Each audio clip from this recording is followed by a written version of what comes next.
देखिए, ताहिर शिवा साहब एक एडवोकेट भी है अरुणाचल प्रदेश हाई कोर्ट में, और एक सोशल एक्टिविस्ट भी है। उन्होंने एक पीआई डाला काफ़ी रिसर्च करके, जिसमें आरटीआई का भी उन्होंने एप्लीकेशन लगाया और दूसरा सबूत इकट्ठा करके पुलिस में कंप्लेंट भी किया, और जो पुराना दूसरे लोगों का कंप्लेंट था उसको भी कलेक्ट करके एक पब्लिक इंटरेस्ट लिटिगेशन अक्टूबर 2024 में डाला, जो ग्राम पंचायत का कानून है, जो सेंटर से, केंद्र से और स्टेट गवर्नमेंट से भी, जो गांव पंचायत का कानून है, जो राजीव गांधी जी के टाइम में आया था कि पंचायती राज देश में एस्टैब्लिश होना है, जिसमें जो गांव के लोग हैं वो अपना लीडर चुन के, अपना रिप्रेजेंटेटिव चुन के, अपना एक नुमाइंदा चुन के, जो गांव का सारा समस्या है वो खुद अपने आप तय करके अपने आप फैसला करेंगे। मिनिस्टर्स के ऊपर, एमएलए के ऊपर और चीफ मिनिस्टर और प्रधानमंत्री के ऊपर डिपेंडेंट या निर्भर नहीं रहेंगे। एक बहुत ही अच्छा कानून राजीव गांधी जी के टाइम से आया था। उसके बाद संविधान में चेंज हुआ था। संविधान में सबने माना था कि ये बहुत अच्छा बात है, गांव के लोगों को खुद ही अपना सारा जो राजकाज का काम है या जो उनका अच्छा काम करना है वो खुद ही अपने आप पैसा खर्च करके करें, और उनको डायरेक्ट पैसा मिलना चाहिए अपना खर्चा करने के लिए। ऐसा अरुणाचल प्रदेश में नहीं हुआ कभी भी। गांव पंचायत में जो जीत के लोग आते हैं उनको कभी भी सरकारी अधिकारियों ने और जो दूसरे पॉलिटिकल लीडर्स ने भी पैसा उन तक पहुंचने नहीं दिया कभी। सब बीच में से ही खा लिया, ना कोई अच्छा काम किया जो जिस चीज़ के लिए पैसा केंद्र से भी आता है। इसको ठीक कराने के लिए और जो पैसा चुराया गया है और कोई भी काम नहीं किया गया उसको वापस करने के लिए, और जो दोषी अधिकारी हैं और जो लीडर्स हैं उनके खिलाफ सीबीआई से जांच करा के उनको जेल भिजवाने के लिए, और आगे से मतलब अब से आगे के लिए हमेशा जो 15वां फाइनेंस कमीशन है उसके हिसाब से ही पैसा खर्च करना, और गांव के लोगों को पूरा ताकत देना। जो गांव पंचायत में जो जीत के आते हैं लोग गांव पंचायत में, उनको पूरा ताकत देना कि उनको पैसा आए और उनके कलम से सारा डेवलपमेंट का और प्रगति का जितना भी काम होना है, पंचायत के मेंबर्स और पंचायत के जो चेयरमैन बनेंगे उनके साइन से पैसा खर्च हो और अकाउंट में सीधा पैसा आए, और वही लोग अपना काम जो कराना है उनको, खास तौर पे पानी पहुंचाने का सब जगह और जो सीवर का काम है उसको तो जरूरी करने के लिए ये सारा पैसा सीधा जाना चाहिए। उसके बगैर केंद्र सरकार भी कोई भी पैसा अरुणाचल गवर्नमेंट को ना दे। ये कई बार ये केस का हियरिंग आया, लेकिन सरकार ने कोई भी सीधा जवाब इसमें नहीं दिया। आज भी एक जब नई बेंच बनी थी तो उसके सामने वही पुरानी बात किया आज भी सरकारी वकील साहब ने कि 2022 में भी ऐसा एक पिटीशन डाला था जो इसी सब्जेक्ट पे था, और हम लोग उसमें इन्वेस्टिगेशन कर रहा है। तो जज साहब ने ही अपने आप, हमारे बोलने से पहले ये जज साहब ने ही खुद पूछा हमसे कि 22 से अब तक आपने क्या किया ये बताओ। फिर हमने भी, और उन्होंने कहा कि ये पिटीशन जो डिसमिस हो जाना चाहिए, इसको सुनना ही नहीं चाहिए, क्योंकि 22 में एक और पिटीशन ऐसा हो चुका है। तो हमने उसका जवाब में यही बोला, और ये भी बोला कि हमने जो एफआईआर है वो दर्ज कर लिया है, और 4 कंप्लेंट्स को हमने मर्ज करके, यानी कि 4 शिकायतों को हमने एक साथ इन्वेस्टिगेट कर रहा है, तो इस पिटीशन को डिसमिस किया जाए। लेकिन जज साहब ने उनका बात नहीं माना और ये बोला कि आप पहले ये सारी बातें अपना एफिडेविट में लिख के दो।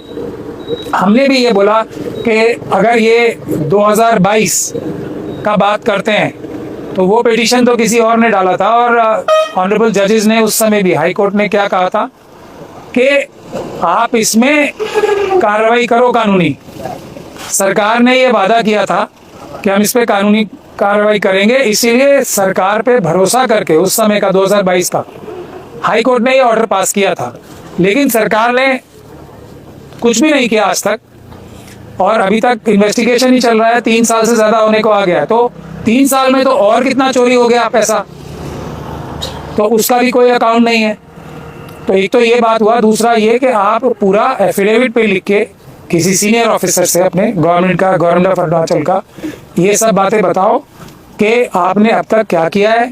तो सरकारी वकील साहब ने सरकार की तरफ से ये भी बोला कि हमारा इन्वेस्टिगेशन में जो सीक्रेट्स है वो लीक हो जाएगा। तो इन्वेस्टिगेशन ही आज तक नहीं कर रहे कुछ, तो सीक्रेट क्या लीक होगा। हमारा तो जो इल्ज़ाम है वो यही है कि अरुणाचल प्रदेश का जो चीफ मिनिस्टर है और उनके साथ जो चीफ सेक्रेटरी हैं और जो दूसरे अधिकारी हैं और जो दूसरे सीनियर मोस्ट मिनिस्टर्स हैं और जो अधिकारी भी हैं, उनको सबको ताई शिवा साहब लिख के कंप्लेंट कर चुके हैं, सेंट्रल गवर्नमेंट में सीबीआई को कंप्लेंट कर चुके हैं, और इस बात को भी अब काफ़ी समय हो चुका है। तो अगर ये लोग ईमानदारी से काम कर रहे होते तो आज कुछ ना कुछ तो कुछ लोग तो जेल में होते, कुछ पैसा जो है उन लोगों से वापस लिया जाता और वो जनता को दिया जाता, गांव के लोगों को दिया जाता, और कम से कम आज से तो जो सरकारी कानून है, जो 15वीं जो फाइनेंस कमीशन है, उसके हिसाब से ही काम होता। तो वो भी नहीं हो रहा है। तो इसका मतलब चीफ मिनिस्टर साहब हो चाहे मंत्री हो, सारे जो उनका सबसे बड़ा जिम्मेदारी होता है, क्योंकि जनता चीफ मिनिस्टर, मंत्रियों को और मेंबर ऑफ जो लेजिस्लेटिव असेंबली होते हैं, एमएलए को चुन के भेजती है, इसलिए ताकि सरकारी अफसर गड़बड़ी ना करें। अब जब ये चुने हुए लोग ही सरकारी अफसरों की गड़बड़ी को नहीं रोक पा रहे, तो इससे साफ पता लगता है ये लोग भी मिले हुए हैं, या सरकारी अधिकारी जो हैं वो जो चुने हुए लीडर्स हैं, चीफ मिनिस्टर और मिनिस्टर्स और एमएलएज, उनके इशारे पर ये बेईमानी कर रहे हैं। तो ये बात भी हमने ये बात तो सबको साफ नजर आ ही रहा है। तो इसीलिए हमने सीबीआई से इन्वेस्टिगेशन मांगा था, और आज तक भी कोई इन्वेस्टिगेशन स्टेट का जो पुलिस अधिकारी है वो कर ही नहीं रहा। अगर वो करेगा भी तो हमें डर ये है कि वो इन सब लोगों को राजनीतिक दबाव में आके बचाने का कोशिश करेगा। कोई भी पैसा गांव के लोगों के पास जाने ही नहीं देगा अब भी, और पुराना पैसा भी वापस नहीं करेगा, ना ही किसी के खिलाफ कोई कानूनी कार्रवाई होगा। तो ये सब बहस हुआ, और उसके बाद जज साहब ने ऑर्डर किया है कि अगले 2 हफ्ते में 18 तारीख तक सरकार का कोई सीनियर अधिकारी अरुणाचल प्रदेश सरकार का इसमें अपना रिप्लाई एफिडेविट के साथ फाइल करेगा। फिर हमें 1 हफ्ते का टाइम मिला है कि हम उसका जवाब दें, और उसके बाद 26 मार्च को ये दोबारा सुनवाई पे केस आएगा।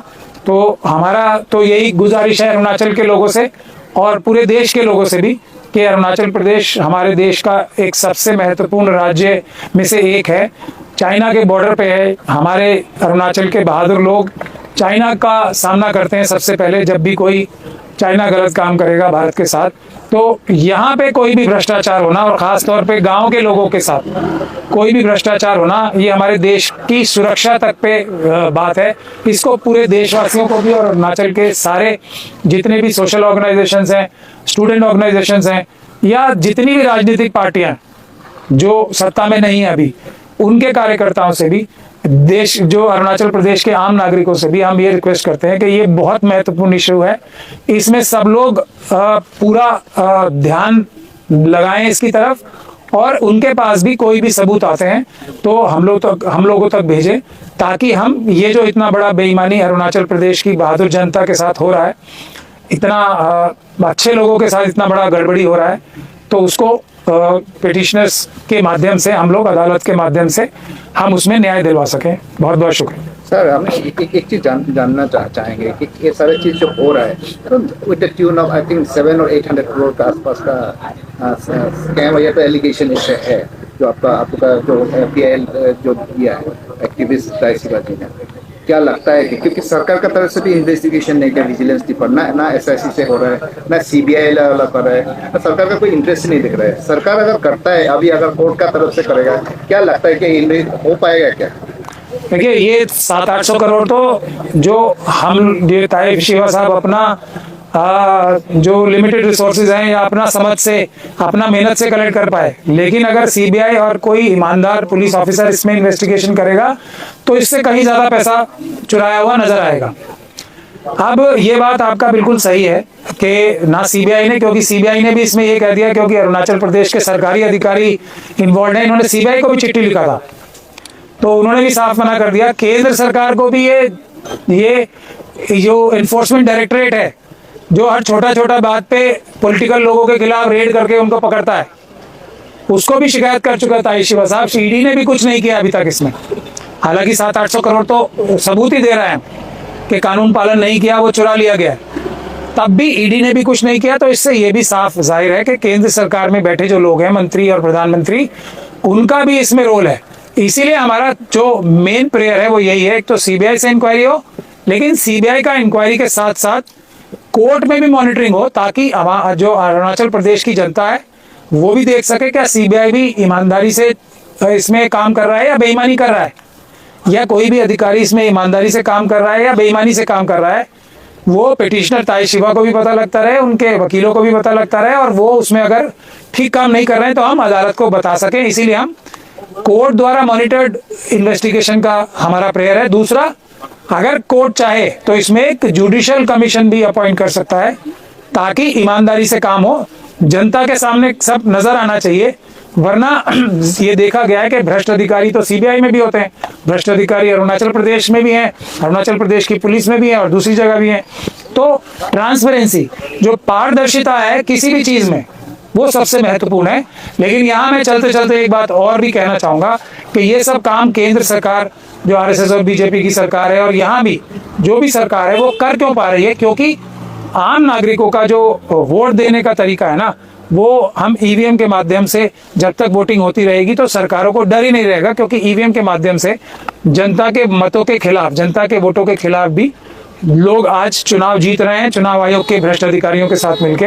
तो हमें सबको मिलके ये लड़ाई और ईवीएम के खिलाफ भी लड़ाई लड़नी चाहिए, ताकि पेपर बैलेट को वापस लाया जा सके। फिर जनता के चुने हुए चीफ मिनिस्टर और प्राइम मिनिस्टर बनेंगे। अभी तो ईवीएम के पीएम और ईवीएम के सीएम बनते हैं। अगली सुनवाई कब है सर? इसका 26 मार्च को अगली सुनवाई है। इसीलिए हम सबसे रिक्वेस्ट कर रहे हैं कि इस केस को अच्छे से सब अरुणाचल की जनता भी और पूरे देश की जनता फॉलो करे, और इसमें एकदम अपनी पैनी नजर बना के रखे, ताकि कोई भी इसमें गड़बड़ी ना कर पाए।